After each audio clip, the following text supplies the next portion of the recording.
Hey guys, let's get more news about Lakers, but first, don't forget to subscribe and leave your like.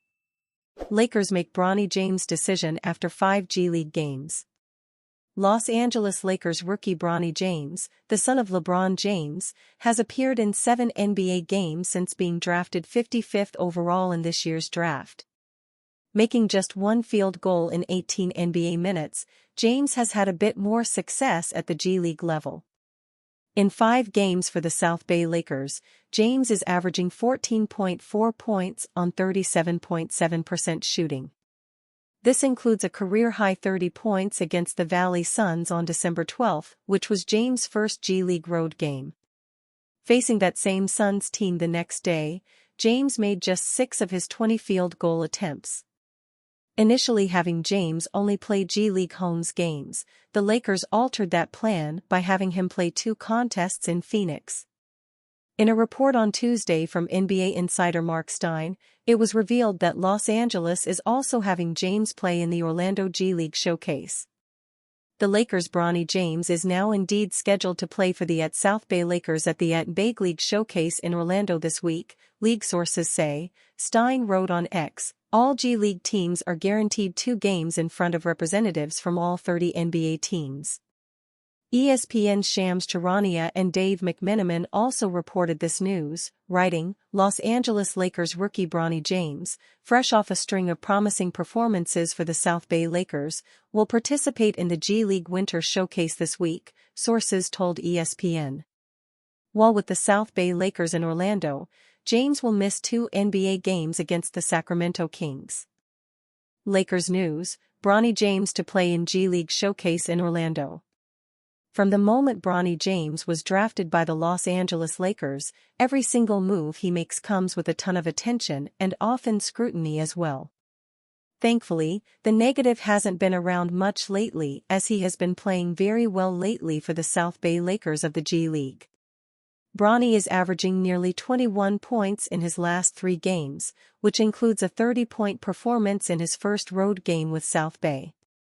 While there is still plenty of room to grow, it is great to see Bronny progressing and proving doubters wrong about his ability. Now the attention will be even greater as, according to Shams Charania and Dave McMenamin of ESPN, Bronny will be playing for the South Bay Lakers in the upcoming G League Winter Showcase. Los Angeles Lakers rookie Bronny James, fresh off a string of promising performances for the South Bay Lakers, will participate in the G League Winter Showcase this week, sources told ESPN. J.J. Redick later confirmed that would be the case, and the decision reportedly was one that was agreed upon not only by the Lakers staff, but also Bronny's representatives at Clutch Sports. The Lakers front office and James' agents at Clutch Sports partnered on the plan to have the guard head to Orlando as another step in his development, sources told ESPN. The G League Showcase is something that is held every year and representatives from all 30 NBA teams will be in attendance. It gives front offices the ability to get a good look at promising players in the G League who may be flying under the radar and don't have a contract with a team yet. Obviously that isn't the case for Bronny, but it's still an opportunity to shine on a bigger stage than the G League normally offers. So far in 5 games with the South Bay Lakers, James is averaging 14.4 points, 2.8 rebounds and 2.4 assists while shooting 37.7% from the field. Lakers two-way guard Quincy Olivari is also expected to play in the G League Showcase in Orlando, although two-way bigs Christian Koloko and Armel Traore will be with the parent team in Orlando. LeBron James reacts to Bronny James' 30-point game with South Bay Lakers. Dropping 30 points was certainly a career highlight for Bronny James, but it was also a proud moment for his dad. LeBron James commented on the performance and the work Bronny has been putting in with South Bay. "Just keep stacking the days, keep putting in the work," LeBron said. "The work always prevails at the end of the day. It's just great to see him getting back into the flow, getting back to his game, getting back to him just playing free and going on, just playing the game he loves and know how to play. So I love his aggressiveness. He was aggressive from the beginning in both games all the way up into the end. And did it in short minutes well, on both sides of the floor. NBA rumors: Lakers believe they have 3 clear needs ahead of trade deadline. The Los Angeles Lakers are zeroing in on 3 specific positional needs as they approach the February 6 trade deadline, according to Jovan Buha of The Athletic. With LeBron James in his 22nd NBA season and turning 40 this month, and Anthony Davis still anchoring the team on both ends of the floor, the Lakers front office is under pressure to maximize the championship window for the star duo. The Lakers, who sit at 14-12 and hold the 10th seed in the Western Conference after a 116-110 win over the Memphis Grizzlies, have struggled to find consistency this season. While the team has made the playoffs the past 2 seasons, they were forced to go through the play-in tournament both times. In 2023, the Lakers reached the Western Conference Finals but fell short against the Denver Nuggets. In 2024, they exited in the first round, once again at the hands of the Nuggets. Buha reports that the Lakers' 3 identified needs are similar to last season: a tough, physical, defensive-minded center, a big 3-and-D wing who complements Davis and James as a starter/closer, and a big, quick, athletic guard with point-of-attack defensive capabilities. Addressing these areas could significantly bolster their roster as they look to regain their footing in the competitive Western Conference. Buha highlights a potential trade with the Brooklyn Nets as an ideal solution for the Lakers' wing needs. Dorian Finney-Smith and Cameron Johnson have emerged as realistic trade candidates. Both players provide size, defensive versatility, and perimeter shooting, key elements for complementing James and Davis. Finney-Smith is shooting a career-best 45% from beyond the arc this season, while Johnson is averaging a career-high 18.6 points per game on 43.3% shooting from 3. Either player would immediately strengthen the Lakers' lineup, offering the type of reliable 3-and-D presence the team has lacked. At the center position, the Los Angeles Lakers are reportedly exploring options to pair alongside Davis, allowing him to roam defensively, or to serve as a reliable backup. Walker Kessler of the Utah Jazz stands out as a strong candidate. The 23-year-old center is averaging 11.2 points, 10.5 rebounds, and 2.8 blocks per game while shooting an efficient 72.8% from the field. Kessler's defensive prowess and rebounding would provide the Lakers with a throwback to the formula that led them to the 2020 NBA championship. Jonas Valanciunas of the Washington Wizards, however, remains a more realistic option.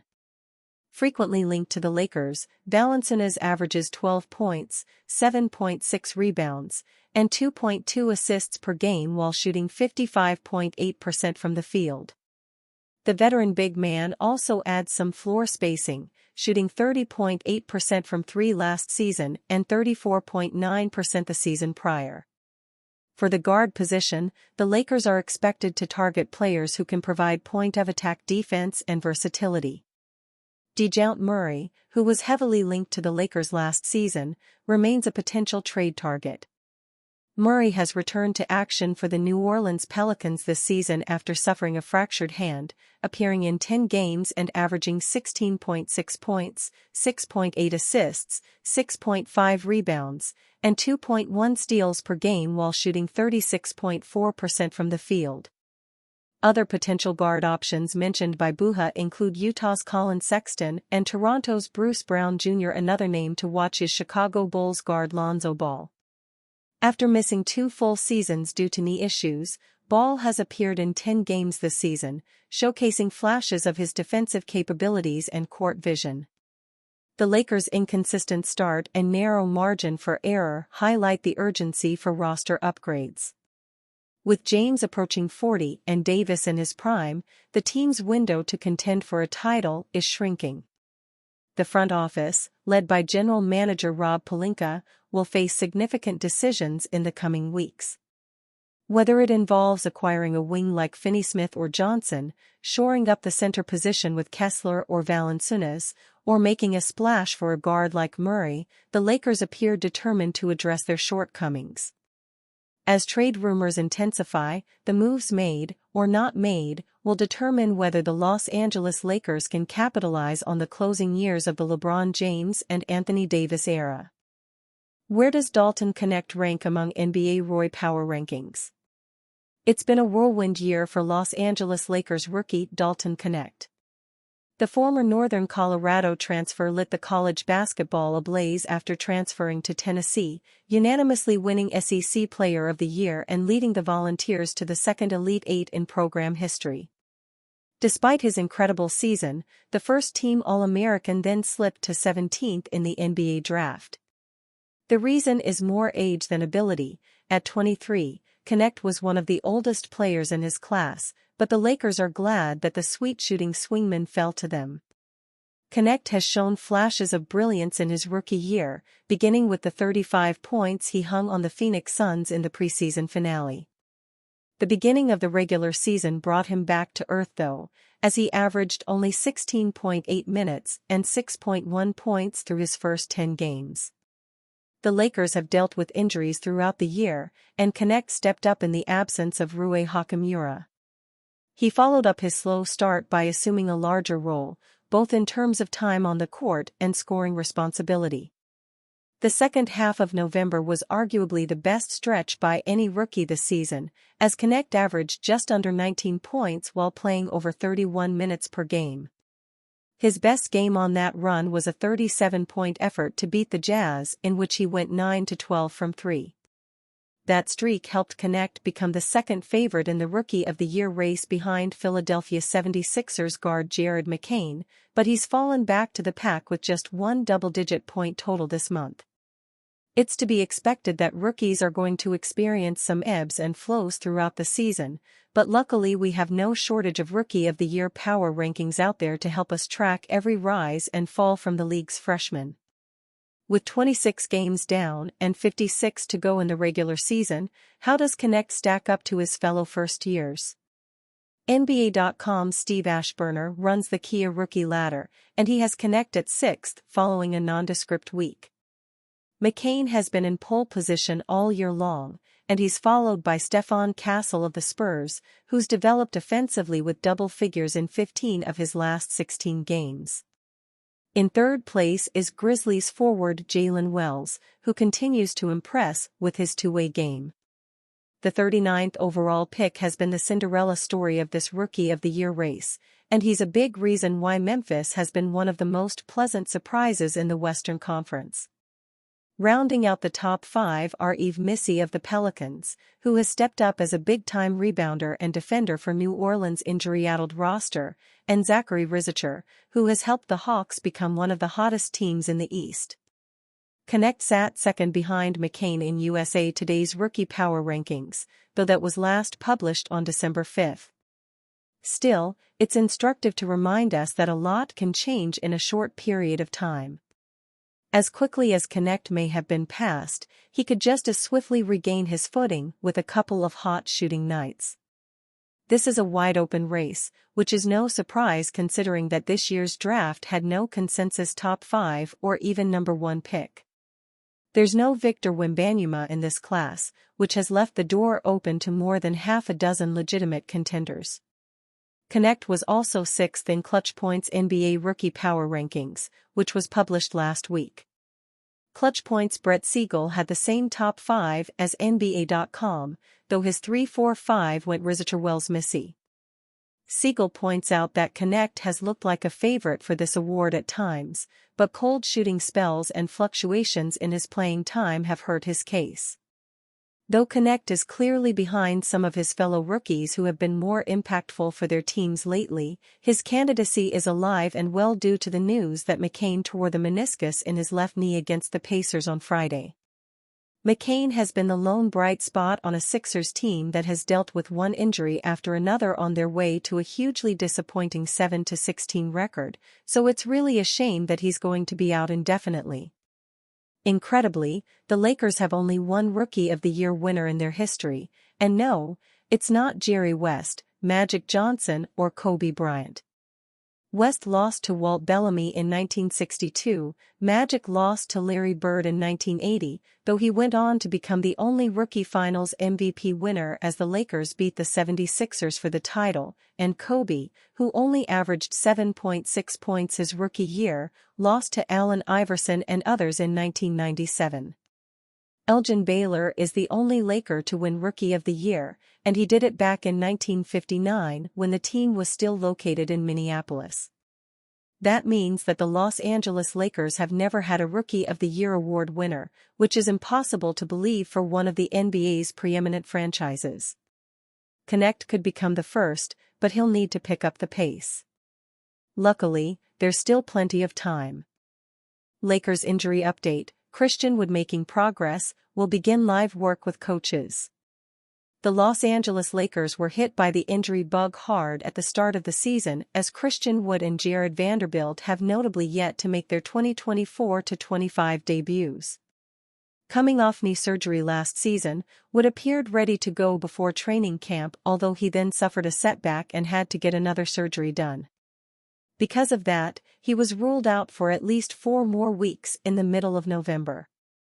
That 4 weeks has passed, and it appears Wood is finally making some progress as head coach J.J. Redick outlined the next steps for the big man. With Christian, he continues to progress, Redick said after practice on Tuesday. We don't have necessarily a set date for his return to play with us, but the progress has been good. He's gonna stay back and do live against the coaching associates while we're in Sacramento, which is a big step forward for him. Wood progressing to live work is a big step, but he still is not expected to travel with the team on their upcoming road trip. He's not coming with us to Sacramento, nor is Vondo. They will be doing their rehab and court work here, Redick added. Redick further expanded on what Wood is able to do on the court and the progress he is making. He's doing more on the court, with obviously just individual work. His Alter G stuff, he's getting to 95%, 100% on the Alter G. So again, he's making progress, and it's looking like it'll be soon barring any setback that he's be back with us. It remains to be seen when Wood will be able to return to game action for the Lakers, but this is the biggest step in his recovery so far, so it could be just around the corner. That would be a big boost for LA, who has been short-handed in the frontcourt all year. With Christian Wood, Jackson Hayes, and Jared Vanderbilt all out, Anthony Davis has essentially needed to anchor the Lakers' defense by himself. After the team struggled on that end of the floor for weeks, they finally have started making some progress, and Davis believes being solid defensively is the key to their success moving forward. Just playing hard, Davis added. We're playing physical on the string, we're flying around. We're covering for each other. Once we do those things, it makes it easier for us defensively to get in the ball, to rebound, to communicate when you know you have protection if you get beat or blow by, close out, whatever it is. So when we're on the string, and we're together, we're a pretty good defensive team. NBA Insider reveals 3 most realistic trade targets for Lakers. The Los Angeles Lakers' plans for the 2024-25 NBA trade season indicate they're trying to add one of 3 veteran stars around the league. The Los Angeles Lakers need to reshape their roster this season and give the LeBron James and Anthony Davis duo a final shot at success after putting together poor rosters over the last 3 seasons. The team hasn't made a trade since February 2023, and it seems like they're headed towards making one this season, as indicated by The Athletic's Jovan Buha, who laid out what the team needs and who they're targeting. Buha laid out the 3 main team needs the Lakers have identified internally. A tough, physical, defensive-minded center. A big 3-and-D wing who complements Davis and James as a starter/closer.